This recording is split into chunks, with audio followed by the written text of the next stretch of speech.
तर का म्हणता बे पोट्टे हो, हालचाल कशी आहे बे तुमची? डीजे झाला बंद म्हणून काकाने केले गावातले पोट्टे तयार आहे ना. शिकवला मग ढोल कसं वाजवते. तर रामराव मंडळी, मी पवन हे पहा माझ्या गावातलं बाबू पोलीस स्टेशन.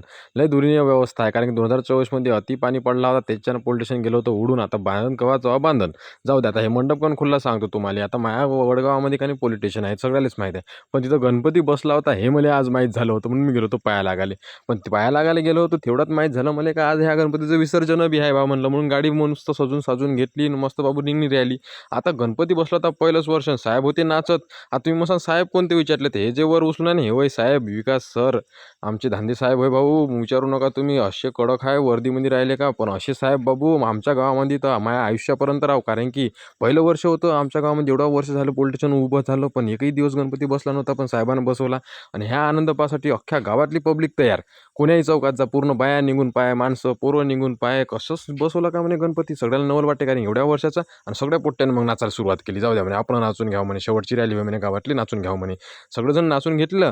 मग साहेब, मग आम्ही नदीवर पोहोचल्यावर साहेबांना मग मस्त बऱ्यापैकी आरती गिरती केली.